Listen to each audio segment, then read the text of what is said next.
Sudah jam 11, silakan kalau ada yang bertanya, dihitung sampai 3, 1, 2, 3, terima kasih. Kalau tidak ada, alhamdulillah. Oh, ada yang bertanya, iya tuh ada Bunda. Mau pakai mic atau pakai kertas Bunda? Oh, ngejerowok ya. Oh, ada wirelessnya, wireless.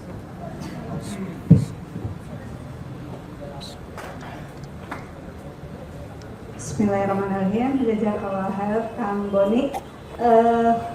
Terima kasih tausiahnya. Mungkin ini nggak masuk sesuai materi gitu Kang Boni. Iya, nggak apa-apa. Yang ditanyakan di sini, kalau masih ada kekhawatiran ketika menjemput rezeki gitu ya, ada kekhawatiran lalai dari Allah. Nah itu bagaimana gitu? Yeah. Keduanya, ketika ada musibah, Kang Boni, ketika saat akan ada musibah dan kita terhindar dari musibah itu, suka ada terlintas di hati, apakah ini dari karena kebaikan-kebaikan saya gitu Kang Boni. Yeah. Nah ini masuk ujung nggak gitu? Ya, jazakallahu khairan. Wah iya. Yang pertama apa tadi tuh ya? Tentang kekhawatiran, Oh, khawatiran rezeki. Rezeki, masalah rezeki tidak perlu dikhawatirkan. Cuman ketika rasa khawatir itu datang, artinya kita sedang tidak ingat kepada Allah. Kata Allah Subhanahu wa Ta'ala, rezeki manusia itu sudah ditetapkan sama seperti ajal. Jadi kalau rezeki kita hidup ini adalah 1 miliar, misalkan Bunda, maka usia kita pun segitu. Jadi kalau misalkan hari ini sisanya itu tinggal 2.000, misalkan ya, mohon maaf, atau 20.000 atau Kang Boni ngabisin minum ini yang harganya 20.000, mati bisa jadi. Karena rezeki itu sesuai dengan ajal.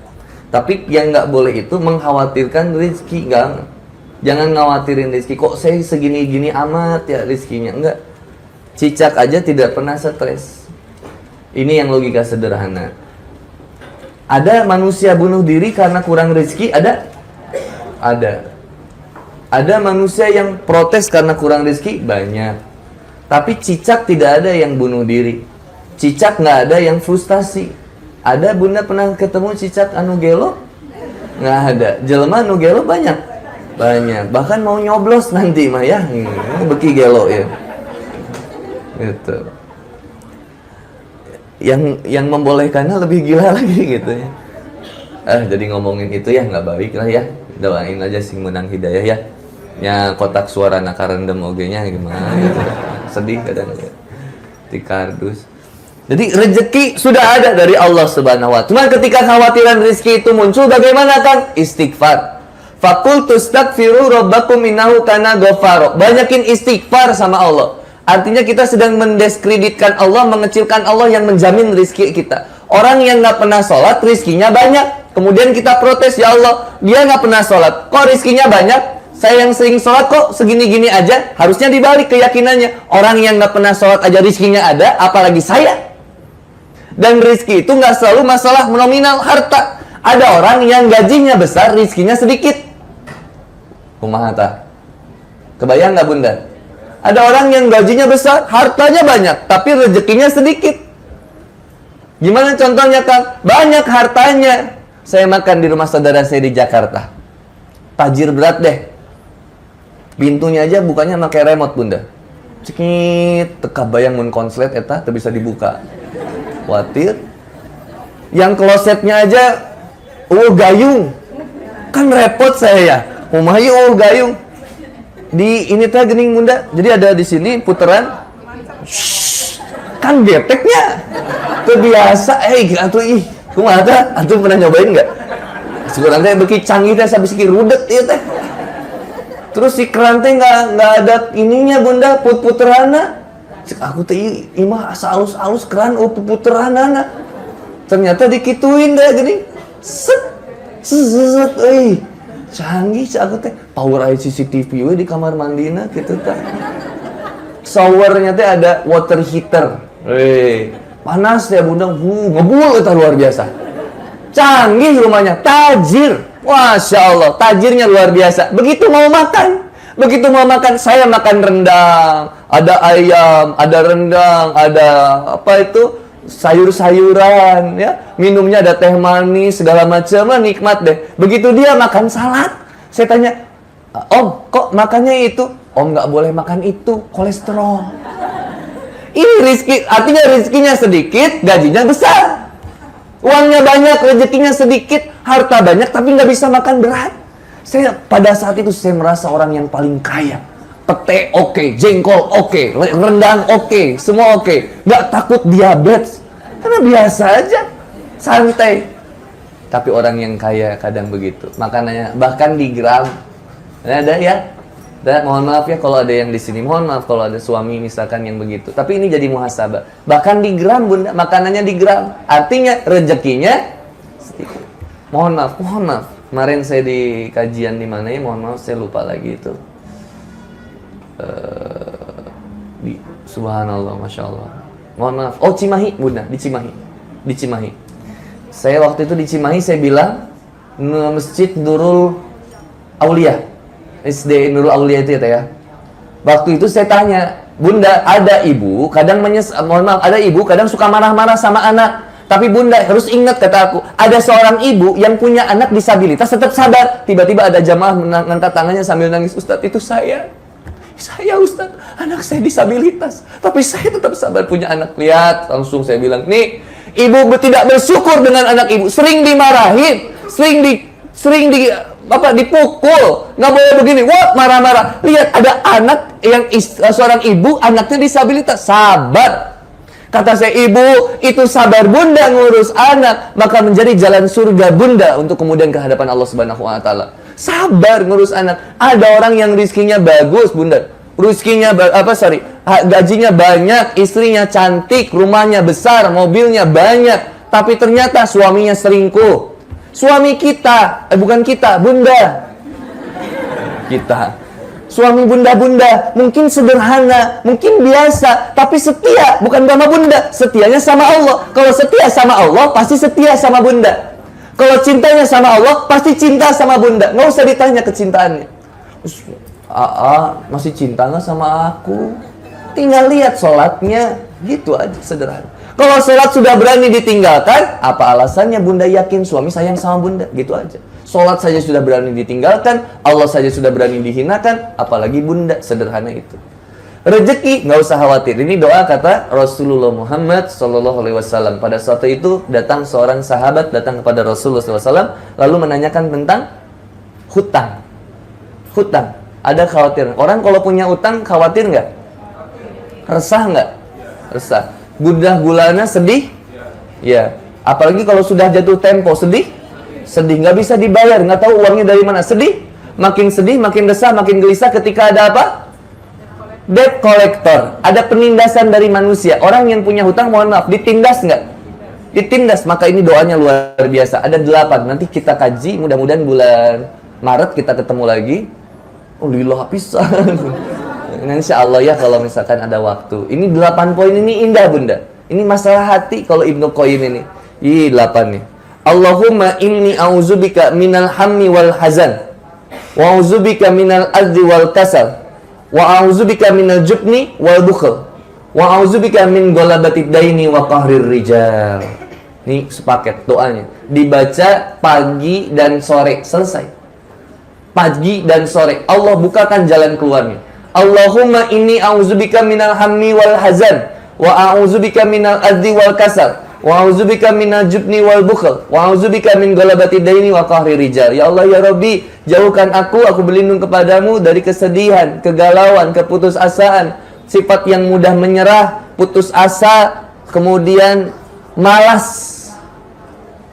Sifat yang malas, dan aku berlindung kepadamu ya Rabbi dari lilitan hutang dan penindasan sesama manusia. Kadang orang yang punya hutang suka males. Suka males. Mohon maaf, ini sederhananya gini aja dulu. Mohon maaf.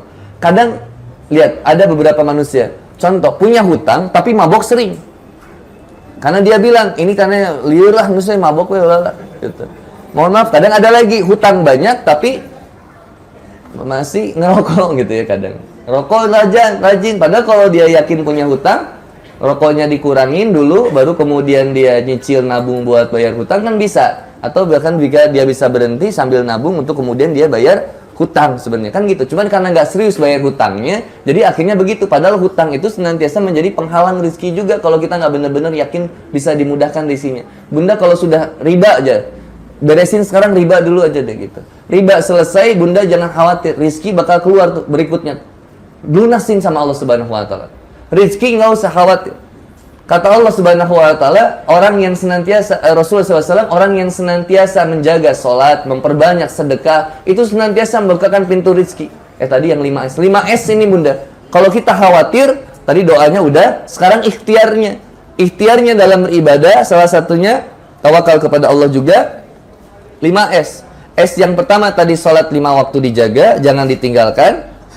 Sampai nanti as-sholatu ala waktiha, sholat tepat pada waktunya. S yang kedua, sholat malam dijalankan.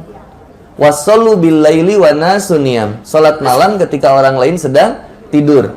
Ini Allah Subhanahu wa taala bahkan menspesifikan di Quran itu bagaimana keutamaan, keuntungan orang-orang yang tahajud. Mulia banget deh. Rezekinya dimudahkan sama Allah Subhanahu wa taala. Rasulullah sallallahu alaihi wasallam bahkan menyampaikan sebaik-baiknya sholat setelah yang 5 waktu adalah sholat malam. Lalu kemudian yang ketiga, saum. Saum dijalankan. Senin Kemis, yuk mulai dijaga. Senin Kemis kita mulai jaga. Kalau mau yang Daud, boleh. Saum Daud. Sehari puasa, sehari enggak. Besoknya puasa, besoknya enggak. Tapi sholat Daud tidak ada. Hari ini sholat, hari besok tidak sholat. Gitu, enggak ada. Gitu ya. Lalu yang keempat, sedekah. S yang keempat, sedekah. Sedekah perbanyaklah. Sedekah itu tidak harus hanya harta. Senyuman pun sedekah. Berbuat baik pun sedekah. Kemudian harta, jiwa dan raga. Contoh misalkan teman-teman dari MT Khadijah, Mima, lalu kemudian komunitas yang lain ketika mengaktifkan komunitas itu sedekah. Nah sedekah itu kata gurunda kita Ustadz Umar Mita pun menyampaikan itu seperti memadamkan api dengan air. Maka kalau banyak masalah, banyakin sedekah, banyak aktivitas yang bermanfaat. Contoh Bunda banyak bermasalah dengan keluarga, ada masalah dengan anak, aktif aja di aktivitas majelis taklim, atau banyakin sedekah, tiap pagi beli nasi kuning 2, 1 buat Bunda, 1 buat dibagikan. Banyakin sedekah aja, itu tenang dalam hati kita. Harta itu menjadi risih ketika terlalu menggenggamnya terlalu erat, karena kita khawatir ini kemudian hilang dari diri kita. Kecil-kecilan aja dulu sedekahnya. Baju, kerudung, di rumah kita udah banyak, ada kerudung sampai 10 gitu ya. Sampai 20, ya lihat cari aja mana yang paling Bunda suka, dipilih 5 atau 10, sisanya bagiin aja ke yang lain. Sepatu juga sama ya, yang udah nggak kepake silakan bagikan. Tas ya, daripada dipajang bahkan sampai dibikin lemari khusus tas hungkul, mending keluarin. Dagang mana kan jual jeung lemari namun bisa ya. Itu sedekahin aja. Terus apa lagi? S yang kelima silaturahmi. Silaturahmi. 1 sholat 5 waktu, kedua sholat malam, ketiga saum, yang keempat sedekah, yang kelima silaturahmi, wasilul arham. Maka yang untuk poin yang ini Rasulullah SAW pernah menyampaikan sesuatu yang indah sekali. Ya Yuhannas, hai manusia, sebarkanlah salam. Ya Yuhannas, absus salam. Hai manusia, sebarkanlah salam. Saling menyapa satu dengan yang lainnya. Kajian MT Khadijah itu bakal lebih indah kalau kita saling mengenal satu dengan yang lainnya. Kadang lihat muka kita tahu, tapi nggak kenal namanya. Nah itu belum perfect Bunda. Maka tahu, udah lihat muka, sering lihat muka, kenalan sekarang. Bunda siapa namanya? Kenalan dia satu dengan yang lainnya. Ikhwan juga sama. Saling, tapi nggak kudu jadi siga ibu-ibu saya namina kan geuleuh gitu biasa we. Assalamualaikum saha namina kan punten ya gitu lah, laki lah gitu. Kalau ahwat ya cara ahwat gitu. 1 ya Yuhannas absus salam, sebarkanlah salam. Assalamualaikum. Coba ya, ini contoh ya, Kang Boni contoh nih ya. Assalamualaikum. Oke. Sekarang kamu nih jawab. Kamu nih ucapin lagi. Assalamualaikum warahmatullahi wabarakatuh. Seperti itulah nilai kebaikan. Kita mengucapkan sedikit, dibalasnya juga dengan segitu. Kita mengucapkannya banyak, dibalas lagi dengan banyak. Maka dalam fungsi kebaikan, dunia ini sudah tersetting begitu oleh Allah Subhanahu wa taala. Semakin banyak kamu melakukan kebaikan, semakin banyak kebaikan yang datang kepada dirimu. Kalau engkau merasa sulit dengan rumah tanggamu, kalau seandainya engkau sulit dalam kehidupanmu, maka permudahlah urusan orang lain. Maka kata Rasulullah SAW, barang siapa yang mempermudah urusan orang lain, maka Allah akan mempermudah kehidupannya di dunia, bahkan di akhirat. Ini luar biasa. Artinya ketika datang kemudahan-kemudahan dari diri kita, lalu kemudian kita berikan kemudahan-kemudahan yang lain bagi saudara-saudara kita, itu mampu mendatangkan berjuta kebaikan bagi diri kita. Satu, ya ayuhan nas absus salam. Yang kedua, wasilul arham. Saling bersilaturahmi, saling berkunjung satu dengan yang lainnya. Dari Dumai datang ke Bandung silaturahmi. Nanti Kang Boni dari Bandung bakal datang ke Dumai buat silaturahmi. Bunda dari Padalarang datang ke sini. Nanti suatu saat Boni dari Kopo nanti main ke Padalarang. Teh Yuka dari Kota Baru datang ke sini. Ada lagi dari Ujung Berung datang ke sini misalkan. Nah, ini saling silaturahmi berkumpul. Wasilul arham. Silaturahmi itu salah satunya ada silah, hubungan yang kuat dengan Allah Subhanahu wa taala. Yang ketiga, wa'at imut to'am, saling berbagi makanan. Nah, ini kayak tadi ya. Ini panitia yang memberikan makanan. Ya, memberikan nggak tahu ini. Kayak ayah bilna nyawana kan gitu nggak tahu. Siga nama dibere biasa nama. Biasa. Tapi biasanya kita ayah snack nah gitu tangke. Ini udah ada snacknya juga ada. Nah, ini snacknya tuh. Wah, wa'at imut to'am, saling berbagi makanan. Berbagi makanan satu dengan yang lainnya. Misalkan ada yang belum makan ya dari Dumai, misalnya ini tamu kita ke Bandung jauh-jauh dari Dumai, nanti tanya, Bunda udah makan belum? Kalau belum makan, yuk saya traktir makan. Itulah kewajiban kami sebagai tuan rumah untuk memfasilitasi gitu. Jadi nanti ya Bunda kalau belum makan dulu, kita yang traktir. Panitia gitu maksudnya. Ya, jadi minimum rugi. Enggak, pokoknya mah Bunda makan di sini, Bunda harus bahagia aja ya. Nanti makan di sini, nanti Kang Boni titipin oleh-oleh buat Bunda ya, buat dibawa dari JNC Cookies ya. Udah pernah makan meren ya JNC Cookies. Udah pernah Bunda ya? Udah ya, nanti dibawain buat Bunda di rumah ya. Insyaallah. Padalarang ada nggak JNC Cookies? Aya meureun teu kudu meureunnya. Ini mandiri we lah pokoknya. Ari ikhwan aya nu ti jauh oge enggak? Hah? Majalaya, mana? Yang dari Majalaya. Oh, Masya Allah. Palit kumaha? Majalaya. Naik motor. Masya Allah. Belum makan, sarapan udah. Udah. Sarapan di sini mau. Nanti makan dulu di sini. Nanti AA yang traktir. Ya, mau ya? Sendiri antum? Sendiri. Alhamdulillah. Ada lagi yang lain? Yang lainnya mah sing sabar ya. Jadi mana akhirnya insyaallah. Itu makan dulu ya nanti ya. Jangan dulu pulang. Wa'at imut to'am, saling berbagi makanan. Nih Bunda, ana mah selalu yakin masalah ini. Nih, panitia ngasih ini. Misalkan dikasih. Ya emang dikasih. Ketika dikasih ini Kang Boni minum. Bismillahirrahmanirrahim. Alhamdulillah. Ketika Kang Boni minum, kata Rasulullah SAW, sholatnya orang yang minum minuman khamar itu tidak diterima sholatnya selama 40 hari. Kenapa tidak diterima 40 hari? Karena secara medis, kurang lebih air itu bertahan dalam tubuh manusia selama 40 hari.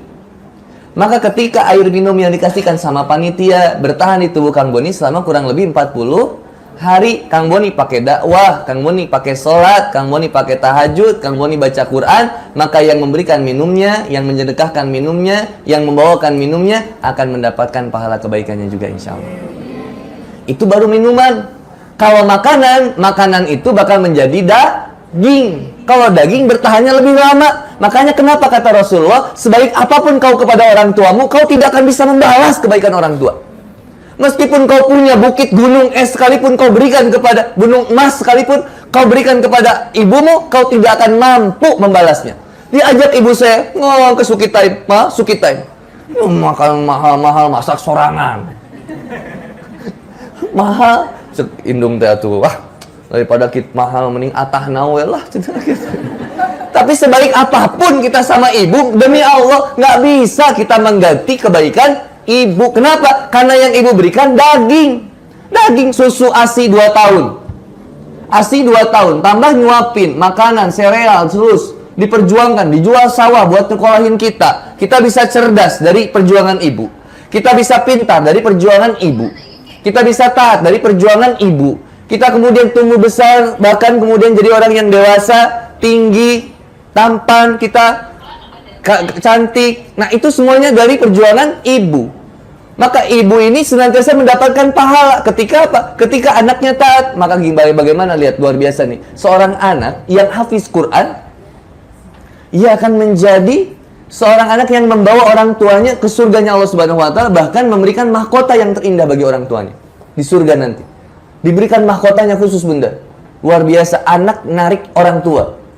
Luar biasa. Dan ketika orang tua memberikan yang haram kepada anaknya, subhanallah, ini yang bisa mencelakakan anak. Celakain anak. Gampang sakit. Susah diajak taat sama Allah. Susah. Berikan yang halal, makanan yang halal, masukan yang halal, minuman yang halal, semuanya. Nanti wa'atimu ta'am, berbagi makanan. Kalau Bunda sering ada rumah tahfidz misalkan, kalau bisa support sama Bunda, makan siangnya dari saya yang bakal kasih misalkan gitu. Makan siangnya dari Bunda, Masya Allah, Bunda bakal dapat pahala kebaikan dari penghafal Quran. Rumah yatim, kasih makanannya. Wa'atimu ta'am, berbagi makanan. Kebaikannya luar biasa.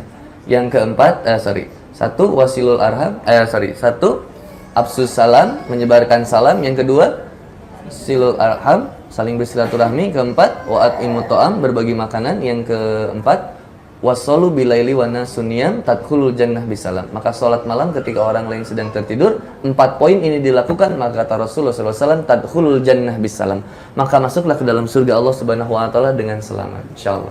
Yang kedua, pertanyaannya tadi itu tentang ini satu kejadian ini apakah sudah datang? Oke. Seorang yang taat kepada Allah Subhanahu wa taala itu bisa menahan bahkan azab yang datang ke suatu tempat itu selama kurang lebih 40 tahun. Jadi kalau ada orang yang senantiasa taat kepada Allah, berdakwah hanya karena Allah, yang harusnya datang ke azab ke wilayah itu, Allah kemudian diusir gitu. Azab itu menjadi kurang lebih 40 tahun. Pertanyaan Kang Boni, sederhana. Ini masih live ya? Nih, Saritem masih ada nggak di Indonesia, di Bandung? Nah, kita tahu Saritem ya. Ada ikhwan yang nggak tahu Saritem? Nah, tahu semua ya? Udah pernah ke sana? Saritem ada. Maksiat ada, Bunda? Ada. Pijet plus ada nggak di Bandung? Ada. Pijet plus ada. Saritem ada. Banci ada. LGBT banyak nggak? Banyak. LGBT banyak. Yang mabok masih banyak. Tempat maksiat dugem banyak. Dugem buka malam-malam, masjid digembok malam-malam. Cager ya. Kak, saya di Tasik mau bikin masjid 24 jam, non gembok, gak digembok, bebas orang mau masuk silakan. Gak takut ke rumah di masjid saya aja digembok. Pengen jadi masjid makmur tapi digembok. Kan gak logis itu. Pagar tinggi, aneh. Lebih mentingin saldo digedein, masjid digedein, jamaah sedikit, aneh. Hati nggak lembut di masjid, aneh kalau begitu. Nih, lihat kemaksiatan banyak, tapi Allah nggak kasih azab sama kita. Nggak usah dinanti-nanti, Bunda. Allah sayang sama kita, insya Allah. Selama warga Bandung taat kepada Allah dan benci kepada kemaksiatan. Benci. Kalau Bunda ngelihat Saritem nggak benci, aneh keimanan kita. Kalau ngelihat, nih luar biasa. Mau siapapun pemimpinnya, nggak bisa membebaskan Saritem, aneh saya mah demi Allah. Aneh. Sayang, kasihan pemimpinnya. Ini kita doakan wali kota kita ini hafiz Quran. Hafiz Quran wali kota kita ini. Anaknya Bunda pernah bertemu dengan istri saya. Hafiz Quran anaknya juga. Kita doakan mudah-mudahan dengan wali kota yang sekarang ini bisa Saritem ini ditutup insya Allah. Kita yang bela. Kalau ada ormas yang kemudian marah, kita yang bela.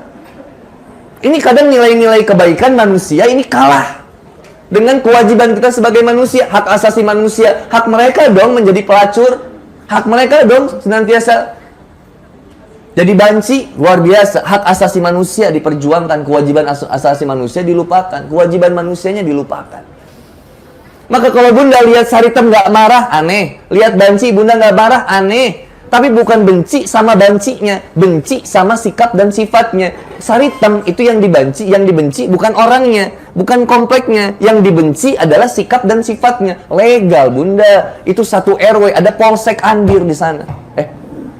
Polsek Andir, di depannya Polsek Andir, dijaga sama polisi.